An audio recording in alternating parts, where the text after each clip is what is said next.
President Trump promises 401ks for everyone. This week on the Extreme Personal Finance Show.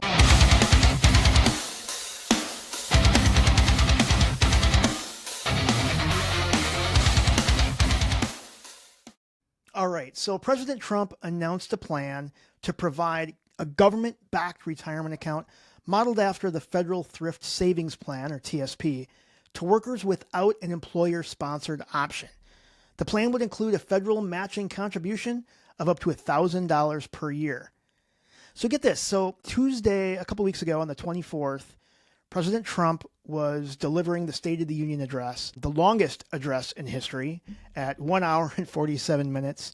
He covered a lot of stuff. He covered things like tariffs, the Supreme Court, the stock market multiple times. But right in the middle of everything, he said something that made me kind of take notice. He mentioned something about retirement savings plans for roughly half of American workers who currently don't have access to one through their employer.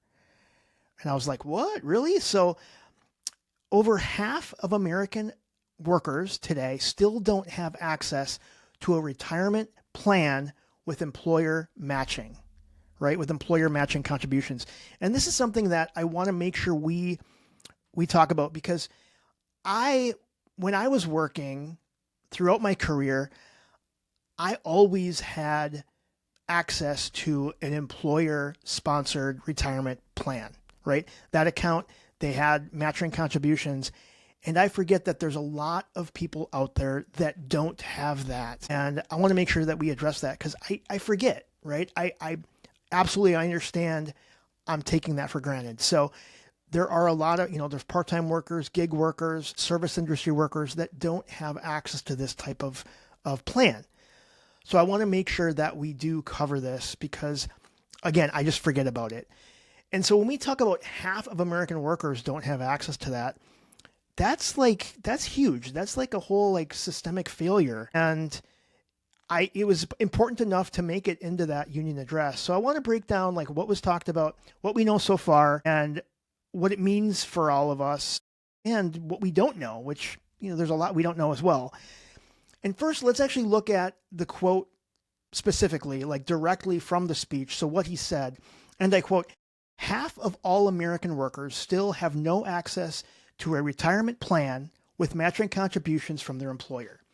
To remedy this gross disparity, my administration will give those oft-forgotten American workers access to the same type of retirement plan offered to every federal worker. We'll match your contribution with up to $1,000 each year," end quote. Now, I know a lot of people are going to say, oh, well, it's only $1,000. Well, it's $1,000 you wouldn't have gotten otherwise, right? So in a nutshell, this is a government-backed retirement account modeled after the Federal Thrift Savings Plan, open to workers who currently have no employer-sponsored option. And we're going to get to that Thrift Savings Plan here in just a minute. But the government would also chip in up to $1,000 per year to match your own contributions. For some of those people living paycheck to paycheck, I'm guilty of it too, that I talk about all the time, oh, just max out your 401k. I say it all the time. People often say their whole lives, oh, just max out your 401k. Well, for those people who don't have it, it's like a big deal, right? And so this is the underlying problem here that, I think we're trying to solve, and that is the retirement gap is very real. The retirement savings crisis in America is generally bad, right? I had a previous blog post talking about how BlackRock CEO warned that Americans haven't saved nearly enough to sustain themselves through retirement. Now, he put the number people think they need at around $2.1 million. I think that's not necessarily the case, but that's what he mentioned in this letter. And he went on to say that he doesn't think almost no one is close to that. So we talk about this all the time here at Heavy Metal Money and on the podcast. We talk about how the old playbook of just save 15% and you'll be fine, right? I've had Brian Mueller, financial advisor Brian Mueller, on the show multiple times, and we talked about how that old playbook is gone, right? Because it has been obliterated by the reality of rising costs everywhere, right? Rising housing costs, healthcare costs, childcare costs, and the stagnant wages that just have never kept up. The idea that half of the working population may be entirely missing out on that employer-sponsored retirement plan makes that even worse, right? So a traditional 401k plan lets employees contribute a portion of their paycheck pre-tax, and up to a certain percentage, employers then typically match those contributions. So that employer match is basically free money. And yes, it's one of the most powerful wealth building tools available to us regular people. And 50% of the workers don't have access to it. It's crazy. And that's the gap that President Trump was referring to in that address. And I think it's a real gap. It's a real one. So let's look at how this kind of would work. And it appears as though, again, it's modeled after this Federal Thrift Savings Plan, or TSP, which is a retirement vehicle available to federal government employees or like the military. And it's actually a pretty solid plan. It has lower fees, simple investment options, and straightforward contribution matching. Now, extending something like this to workers in the private sector who currently have nothing, I think it's pretty awesome. Now, there's also a relevant existing law that's worth looking at here. So going back to the Secure 2.0 Act passed back in 2022, it already created something called a saver's match. Now, this was set to take effect in 2027 under the Secure 2.0 Act for lower income workers. They'd receive federal government contribution of up to 50% on $2,000 in retirement savings.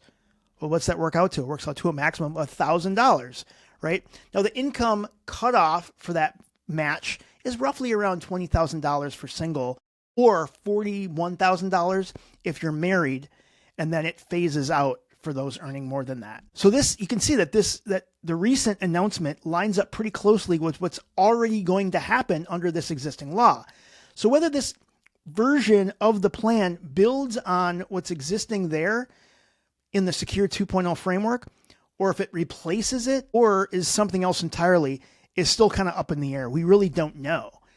Now, there wasn't any mention on specifics during the address, as well as where the money would be coming from, right? Like, where in the federal budget are we going to fund this money as well?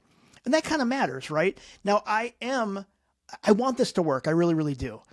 But I want to also be cautiously skeptical too, because if you're a gig worker, part-time employee, a server, a contractor, maybe you're someone that just works for a small business who can't afford to offer a 401k to their employees, or having a tax advantage retirement account, the federal matching can be huge. Compound interest cares more about your starting age than your starting salary. Remember, getting people into the game earlier is everything. But that's where I put my skeptical hat on, right? Because good financial education means asking some of those hard questions, right?